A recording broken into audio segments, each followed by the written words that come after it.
특별 새벽기도 둘째 날을 시작하도록 하겠습니다. 찬송가 419장 주 날개 및 내가 평안히 쉬네 찬송하겠습니다.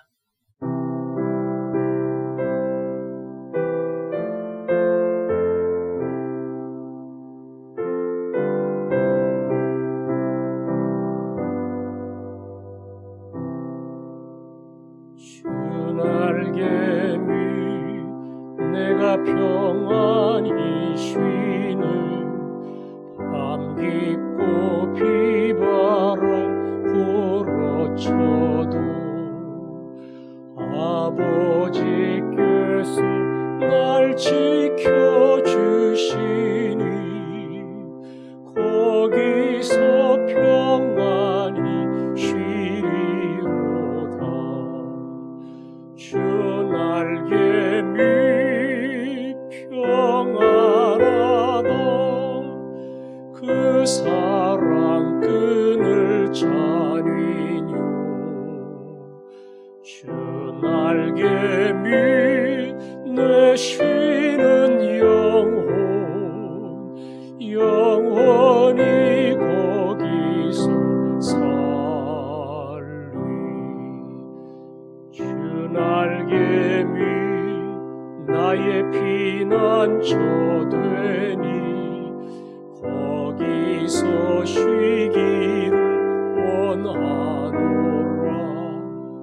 세상이 나를 위로치 못하나 거기서 평화를 누리리라. 주 날개 밑 평안하다. 그 사랑 끈을 자니뇨. 주 날개 밑 내 쉬는 영혼 거기서 평안히 살리. 주 날개 밑 참된 기쁨이 있는 고달픈 세상 길 가는 동안 나 거기 숨어 돌보심을 받고 영원한 안식을 얻으리라. 주 날개 밑 평안하다. 그 사랑 끈을 자니뇨. 주 날개 밑 내 쉬는 영혼이 거기서 살리. 아멘. 오늘은 교회 안에 연약한 지체들을 위해서 기도하겠습니다. 몸이 아프고 병원에 입원하고 성도의 위로와 기도가 필요한데 찾아갈 수 없는 상황이 되었습니다. 목사도 못 갑니다. 저도 기도의 제목을 듣고 힘들어하는 이야기를 듣고 전화로 위로하고 기도해 드립니다. 찾아갈 수 없지만 요즘 와서 환자들이 더 많이 생겼어요. 특별히 요양병원에 오랫동안 계시는 분, 새롭게 요양병원에 들어가신 분들 얼마나 어려운 시간인지 모릅니다. 가족도 찾아올 수 없는 외로운 그 시간을 잘 이기며 견딜 수 있도록 여러분 알고 있는 사람들의 이름을 불러가면서 하나님이 직접 찾아가 위로해 주시고 힘을 주시기를 원합니다. 합심해서 기도하겠습니다. 아버지 하나님, 이 시간 주님이 찾아가셔서 육신의 병으로 고통받는 주의 종들을 위로해 주시기를 원합니다. 아버지 하나님, 이제는 사람이 찾아갈 수 없는 상황이 되었습니다.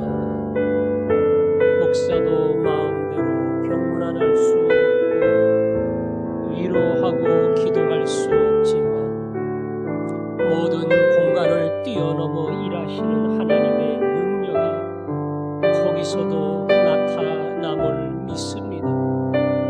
비록 전하지만 제가 위로하고 격려할 때에 주의 놀라운 위로가 거기서 나타날 줄로 믿습니다. 제가 간구할 때에 주님의 치유의 능력인 성령의 위로의 역사가 나타날 줄로 믿습니다. 하나님, 종에게 이 귀한 책임 주셨사오니 연약한 자들을 마음에 담고 기도하게 하시고 그들을 마음에 담고 기도할 때마다 여전히 일하시는 하나님, 여전히 그들을 만나시는 하나님, 우리를 통해서 역사하시는 하나님, 그 하나님 보게 하여 주시고 기도를 받는 그들에게는 큰 격려가 되고 기도하는 우리들에게는 용기가 될 수 있도록 아버지 하나님 도와주옵소서. 기도하게 하여 주옵소서. 아멘. 아멘. 아버지 하나님, 요즘에 와서 아픈 사람들, 입원하는 사람들이 더 많아졌습니다. 요양병원에 갈 수밖에 없는 연약한 지체들도 있습니다. 누구도 찾아갈 수 없는 이 어려운 상황 속에 우리는 마음에 품고 기도할 뿐입니다. 전화로 격려할 뿐입니다. 그리고 기도해 줄 뿐입니다. 비록 옆에 있지는 않지만 공간을 뛰어넘어 일하시는 예수 그리스도의 능력이 그 자리에서 나타날 줄로 믿습니다. 이 믿음으로 위로하며 기도하게 하시고 우리의 기도가 거기서 응답되게 하시고 그들에게는 큰 격려와 기쁨과 찬양의 시간 되게 하여 주시고 기도하는 우리들에게는 오히려 기도의 용기를 불어넣어주는 복된 시간 되게 하여 주옵소서. 예수님 이름으로 기도합니다. 아멘. 하나님 아버지 말씀은 느헤미야 2장 1절부터 5절 말씀까지 읽겠습니다. 아닥사스다 왕 제20년 니산월에 왕 앞에 포도주가 있기로 내가 그 포도주를 왕에게 드렸는데 이전에는 내가 왕 앞에서 수심이 없었더니 왕이 내게 이르시되 내가 병이 없거늘 어찌하여 얼굴에 수심이 있느냐 이는 필연 내 마음에 근심이 있음이로다 하더라. 그때에 내가 크게 두려워하여 왕께 대답하되 왕은 만세수를 하옵소서. 내 조상들의 묘실이 있는 성읍이 이제까지 황폐하고 성문이 불탔사오니 내가 어찌 얼굴에 수심이 없사오리까 하니 왕이 내게 이르시되 그러면 내가 무엇을 원하느냐 하시기로 내가 곧 하늘에 하나님께 묵도하고 왕에게 아뢰되 왕이 만일 좋게 여기시고 종이 왕의 목전에서 은혜를 얻어 싸우면 나를 유다 땅 나의 조상들의 묘실이 있는 성읍에 보내어 그 성을 건축하게 하옵소서 하였는데 아멘. 느헤미야는 조국 예루살렘의 성벽이 무너지고 성문이 불탔다고 하는 안타까운 소식을 들었고 하나님 앞에 금식하며 기도했습니다. 그의 기도는 회개의 기도였지만 또 다른 면에서는 하나님의 신실하심을 끝까지 붙들고 하나님 그럼에도 불구하고 나와 우리 백성들을 용서하여 주시고 다시 한번 예루살렘 성벽이 건강하게 세워지도록 은혜를 베풀어 주옵소서. 그 믿음을 가지고 기도를 했습니다. 문제는 느헤미야는 예루살렘에서 멀리 떨어진 페르시아의 수도에 있습니다. 따라서 도와줄 방법이 없습니다. 더군다나 하는 일이 왕 옆에 바짝 붙어서 왕이 먹는 음식, 술을 검사해야 되는 중요한 책임이 있기 때문에 도저히 조국에 돌아가서 무언가를 도와줄 수 있는 그런 방법이 하나도 없다는 겁니다. 어느 날 왕이 느헤미야를 보고 물었습니다. 내 얼굴을 보니 수심이 가득하다. 무슨 근심거리가 있느냐? 이렇게 질문을 했습니다. 여러분, 어느 왕이 그 부하 한 사람 한 사람 얼굴에 신경을 쓰고 인상을 쓰는지 고민이 있는지 슬픔이 있는지 이런 거 눈여겨보겠습니까? 그런데 왕은 느헤미야를 그런 눈으로 보았고 느헤미야에게 무언가 근심이 있다는 사실을 알았습니다. 그래서 뭐 때문에 그러느냐 물어봤고요. 느헤미야는 그때 순간적으로 갑작스러운 질문에 대답하기를 내 조국 예루살렘의 성읍이 다 무너지고 불탔다는 그 얘기를 들으니까 제가 안타까워서 얼굴에 근심이 있었던 모양입니다. 그게 왕의 얼굴에도 나타났으니 정말로 제가 잘못했습니다. 왕 앞에 고백을 했습니다. 그런데 그 다음에 왕이 놀라운 제안을 했습니다. 그러면 내가 네게 무엇을 도와줄까? 그러면 내가 네게 무엇을 도와줄까? 느헤미야는 내가 근심이 있다는 그 사실을 알아준 것만 해도 감사한데 왕이 더 나아가서 너를 도와줄 일이 없느냐? 이렇게 구체적인 도움을 주겠다고 이야기하니까 당황했고요. 어떻게 대답할런지 알 수 없었습니다. 왕이 그러한 도움을 주겠다고 하는 이야기를 할런지도 꿈에도 생각을 못했기 때문에 전혀 대답할 말을 준비해 놓지 않았어요. 그런데 오늘 성경 말씀 보니까 왕이 제안을 할 때에 4절 말씀 맨 끝에 그랬지요. 내가 곧 하늘에 하나님께 묵도하고 하늘에 하나님께 묵도하고 내가 무엇을 도와줄까? 이렇게 물었는데 임금님 잠깐 기다리십시오. 먼저 기도해 보겠습니다. 이러지는 않았겠지요? 임금님이 묻는 그 순간 짧은 몇 초 동안 느헤미야가 기도한 겁니다.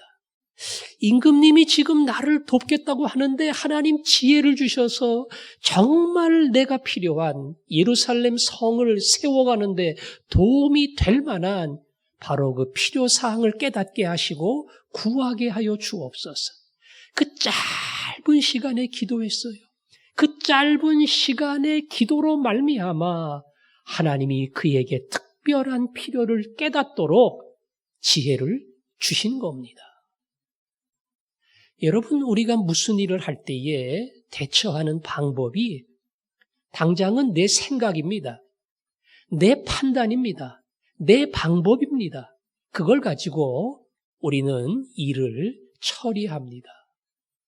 그러나 예수 믿는 사람은 무슨 일을 하든 주님의 뜻이 무엇인가를 묻습니다.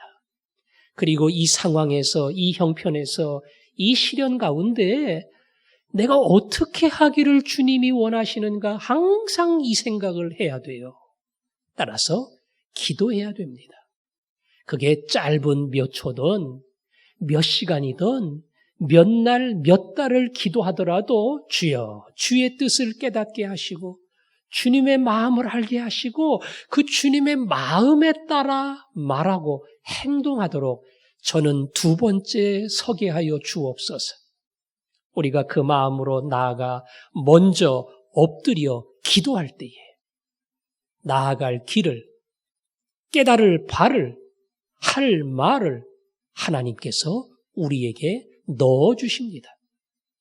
따라서 항상 엎드려 먼저 기도하는 사람, 주님의 은혜를 구하고 주님의 지혜를 먼저 구하는 사람, 하나님이 그런 은혜를 여러분에게 주시기를 원합니다. 자, 느헤미야는 하나님이 주신 지혜로 말미암아 이제 왕에게 구합니다.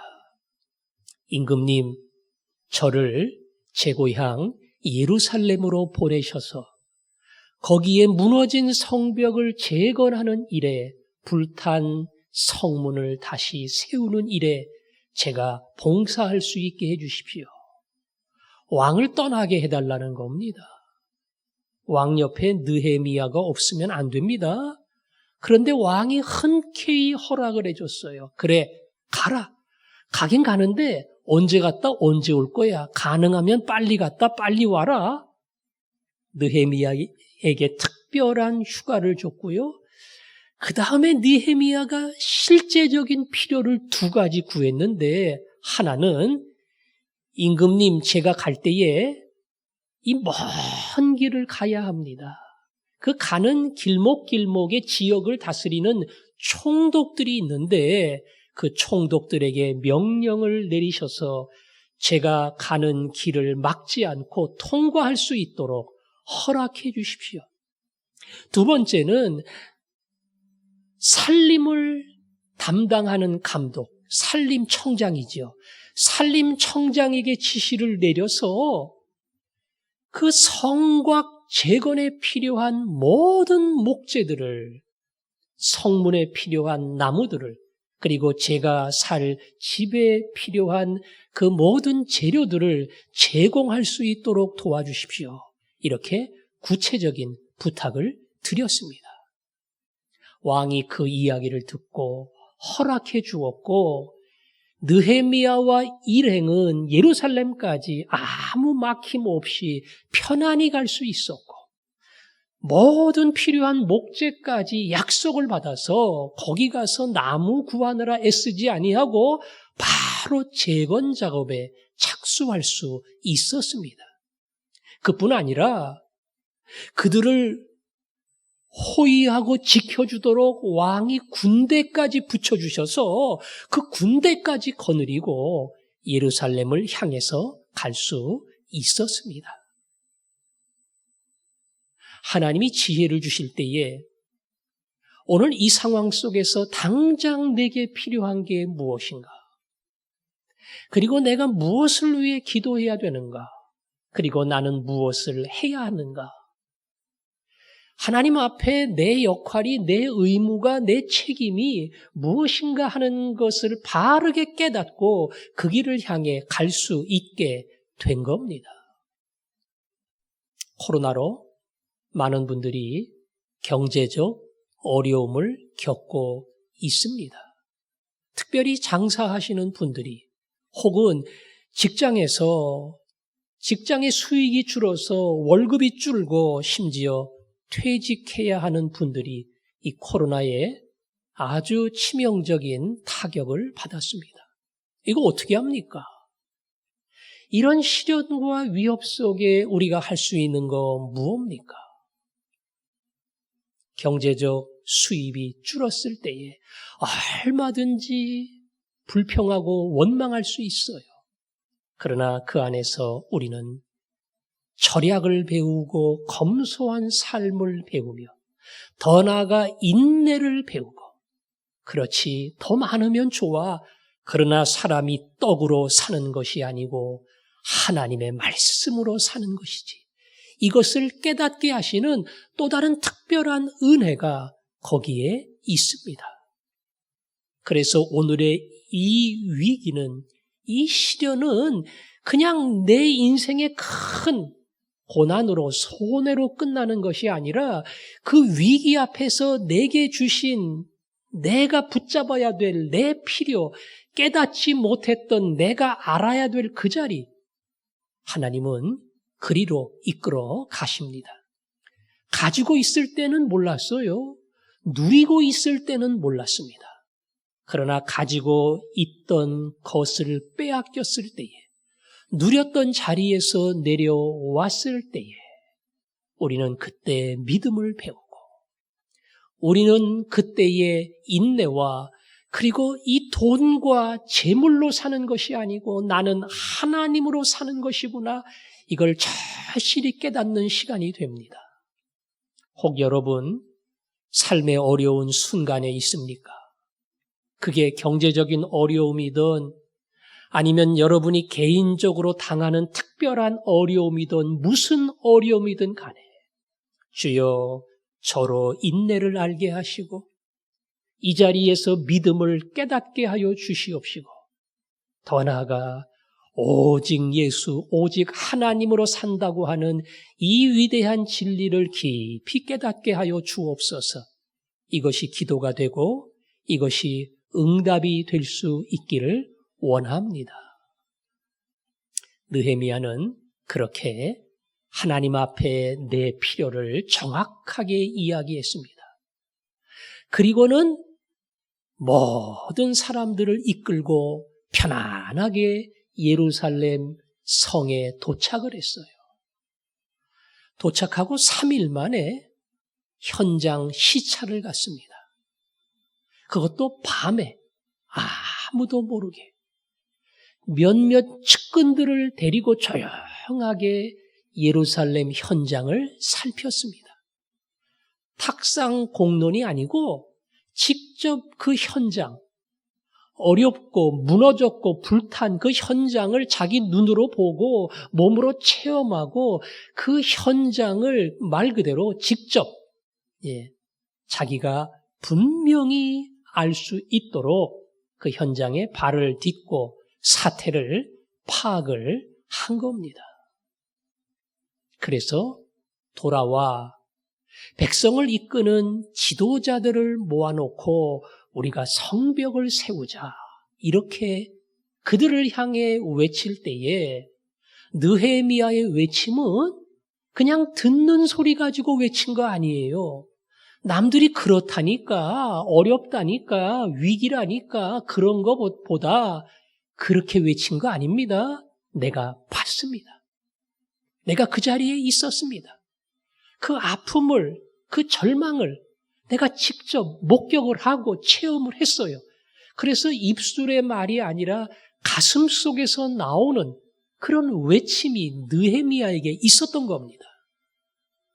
지도자들을 모아놓고 느헤미야가 이야기했을 때에 그의 이야기 속에 많은 사람들이 감동을 받고, 오히려 여기 살았던 우리보다 온 지 3일밖에 안 되는 느헤미야가 우리의 현실을 보고 더 가슴이 뜨겁고 더 안타깝고, 그래서 저렇게 외치는구나. 그들이 모두가 하나가 되어서 예루살렘 성벽을 재건하는 일에 참여를 한 겁니다. 우리는 닥쳐오는 위기와 시련 속에, 그리고 아직도 끝나지 않은 이 어려움 속에 오늘 내가 서 있는 이 자리에서 무엇을 할 것인가, 이것부터 생각을 해야 합니다. 대한민국의 이 코로나 위협을 우리가 제거할 수 있는 특별한 재주와 능력이 없어요. 온 세계를 다 휩쓸고 있는 이 바이러스의 위험을 우리는 막을 방법도 없습니다. 이 모든 시련을 이기는 제일 좋은 방법은 오늘 내 자리입니다. 내 자리에서 내가 어떻게 사느냐, 그것이 이 시련을 극복하는 방법입니다. 여러분은 화전중앙교회 성도입니다. 전혀 관계 없는 것 같지만 여러분이 믿음으로 열심히 여러분의 자리를 지키며 살아가면 그게 세상을 이기는 겁니다.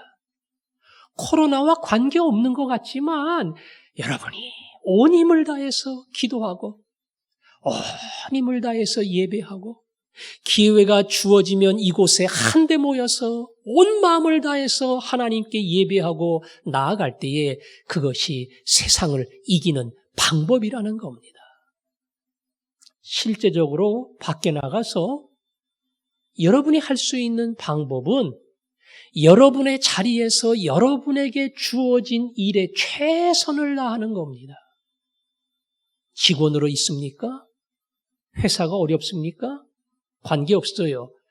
내게 주어진 일에 상황은 어려워지고 보수는 깎였나 모르지만 그것을 불평하고 원망하는 것이 아니라 성실하게 꾸준하게 열심히 일하는 것, 그게 승리하는 비결입니다. 조그만 가게, 조그만 기업을 운영하는 사장입니까? 오너입니까? 내가 내 자리에서 내 이 작은 사업체를 잘 운영하는 것, 주님의 지혜를 가지고 하는 것, 그리고 나보다 종업원들을 생각하고 어떻게 하면 이들을 도와줄까? 그 의식을 가지고 그 작은 사업체를 꾸려나가는 것, 이게 세상을 이기는 겁니다. 이게 코로나 바이러스로부터 승리하게 만드는 우리의 대안입니다. 오늘 느헤미야를 보면서 하나님, 무슨 일이 있을 때에 인간의 생각이 앞서기 전에 기도하게 하여 주옵소서. 기도하게 하여 주옵소서. 그리고 나를 향해 내가 가져야 될 책임이 무엇인가를 알게 하시고 더 나아가 멀리가 아니라 오늘 이 자리, 내가 성도로, 내가 가족으로, 내가 시민으로 하나님 앞에 어떻게 살아야 될까, 이걸 알려주시고 거기서부터 성실하게 살아갈 때에 세상의 시련을 이기는 놀라운 역사, 이것이 나타날 줄 믿습니다. 이게 여러분의 믿음이 되고 응답이 되기를 원합니다. 오늘 이 소원을 가지고 하나님, 제가 멀리 보지 않습니다. 그러나 오늘 내게 주신 이 일에 최선을 다하며 그 일에 온 힘을 다해 달려가기를 원합니다. 그럴 때 어느 날 하나님이 이 코로나 바이러스를 종식시키시고 오히려 위기를 통해서 하나님의 나라를 이루실 줄로 믿습니다. 이 믿음과 소원을 가지고 한 목소리로 나라를 위해, 그리고 나를 위해 기도하도록 하겠습니다. 기도하겠습니다.